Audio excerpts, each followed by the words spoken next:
Good morning all of you. आज हम प्रसार शिक्षा के चरण या स्टेप्स ऑफ एक्सटेंशन एजुकेशन का नॉलेज और जानकारी दो प्रमुख चरण की चर्चा करेंगे। दो प्रमुख स्टेप्स के बारे में विचार विमर्श करेंगे। पहला है नॉलेज यानी जानकारी या ज्ञान। जब लोगों में एक्सटेंशन वर्कर के प्रति,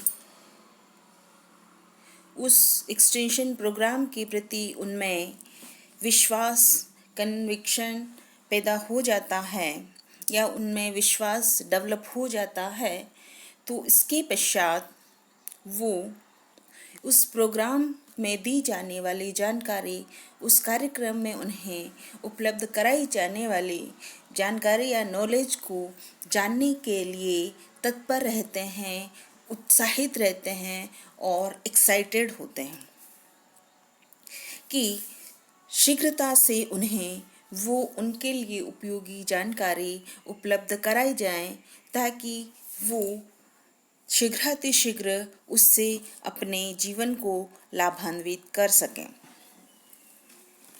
तो जब एक्सटेंशन वर्कर के प्रति उनमें कन्विक्शन या विश्वास विकसित हो जाता है, तो उसके द्वारा दी जाने वाली जानकारी को, उसके द्वारा किया जाने वाला प्रोग्राम को उसमें बढ़ चढ़कर भाग लेते हैं, जिससे उनके उस प्रोग्राम की सफलता की संभावना जो है वो इंक्रीज हो जाती हैं,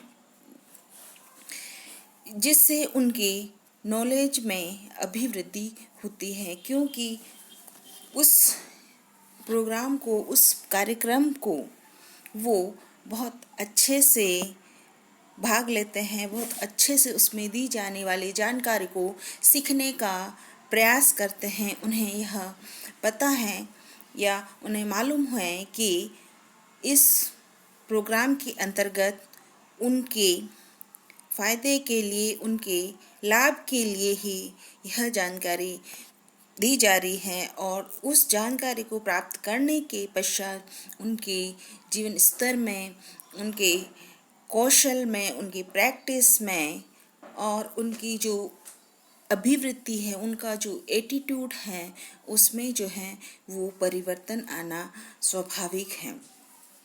क्योंकि उस प्रोग्राम के अंदर जो उनको नॉलेज दिया जाता है, जो उनको जानकारी दी जाती है, उसकी वजह से उनके ज्ञान में परिवर्तन आता है। पूर्व के ज्ञान की अपेक्षा वर्तमान में जो ज्ञान है उसमें बढ़ोतरी होती है, जिससे उनका जो है वो जीवन स्तर परिवर्तित होता है, उनका जो लिविंग स्टैंडर्ड है वो चेंज होता है।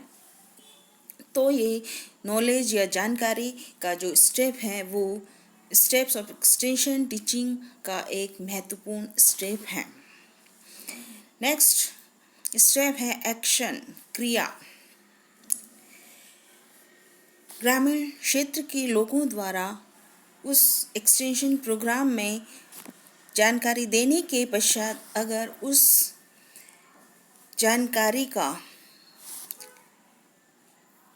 प्रयोग नहीं किया जाए, उस जानकारी को एक्शन में नहीं लिया जाए, उन लोगों द्वारा अपने व्यवहारिक जीवन में या उनके जो समस्याएं थी, उन समस्याओं के समाधान हेतु उसको प्रयोग नहीं किया जाए, तो उसकी कोई उपयोगिता नहीं होती है।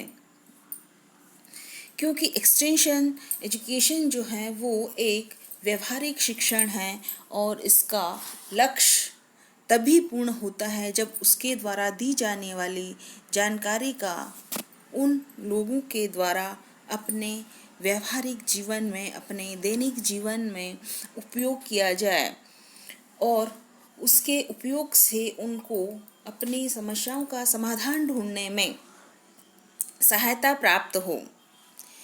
तभी उस प्रोग्राम की, उस एक्सटेंशन वर्कर द्वारा दी गई जानकारी की उपयोगिता सिद्ध होती है।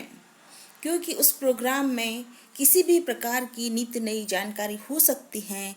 नवीन कृषि पद्धतियों से संबंधित हो सकती हैं, जैसे जो न्यू हार्वेस्टर आए हैं उनसे संबंधित हो सकती हैं, या कृषि के अन्य नए उपकरण से संबंधित हो सकते हैं, या नित्य नए जो फर्टिलाइज़र डेवलप हुए हैं उनसे संबंधित हो सकते हैं, या हाइब्रिड किस्म के हाइब्रिड वैरायटी के जो सीड्स आ रहे हैं, जो बीज आ रहे हैं अलग अलग फसलों के, जैसे गेहूं, मक्का, सोयाबीन, तो उनके बारे में हो सकती हैं।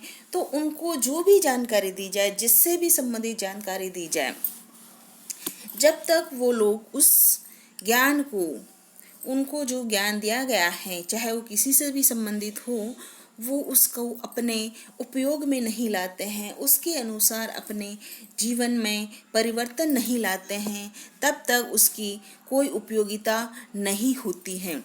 उसकी उपयोगिता तभी होती है जब ग्रामीणों को बताया गया है कि सोयाबीन की अमुक किस्म जो है वो अच्छी उत्पादन बढ़ाने के लिए, अच्छे प्रोडक्शन के लिए अच्छे हैं। तो जब तक उस किस्म का, उस वैरायटी का यूज़ करके, उसकी बुवाई करके और उसका प्रोडक्शन कैसा हुआ वो खुद उसका अनुभव नहीं कर लेते, तब तक उस एक्सटेंशन प्रोग्राम का, एक्सटेंशन कार्यक्रम का कोई उपयोगिता नहीं होगी।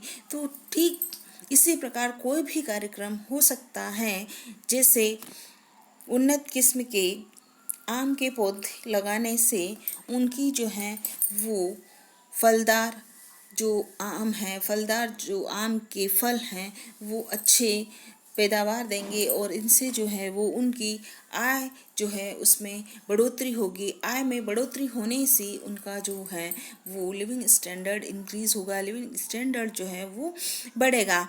तो ये जो है जब तक इसको अपने कार्य में नहीं लेंगे, तब तक उनका जो है उस प्रोग्राम की कोई सफलता नहीं होती है। अगर उस किसी भी एक्सटेंशन प्रोग्राम में अगर 15 लोगों ने भाग लिया है और 15 में से अगर 2 से 3 लोग भी उस नॉलेज का अपने जीवन में उपयोग करते हैं, तो उस कार्यक्रम की सफलता निश्चित होती है, क्योंकि उन 2 या 3 लोगों से नेक्स्ट 2 या 3 लोग अवश्य ही प्रेरित होते हैं, मोटिवेट होते हैं। तो इस प्रकार जो हैं वो एक दूसरे से मोटिवेट होकर उस नई जानकारी का, उस नई जो पद्धति है उसका जो है वो प्रसार स्वतः ही होता चला जाता है। तो स्टेप्स ऑफ एक्सटेंशन टीचिंग, प्रसार शिक्षण के चरण में जो नॉलेज और एक्शन जो हैं वो 2 अति महत्वपूर्ण स्टेप हैं। इनके अभाव में हमारा कोई भी कार्यक्रम हो वह अधूरा, अपूर्ण सा रहता है। तो ये दोनों ही स्टेप जो हैं वो प्रसार शिक्षण के अति महत्वपूर्ण चरण हैं। आप सभी को समझ में आ गया होगा कि इन दोनों स्टेप का कितना योगदान है, कितना महत्व है। तो इसको ध्यान से सुनना और इसको याद करने का प्रयास करना। Thank you.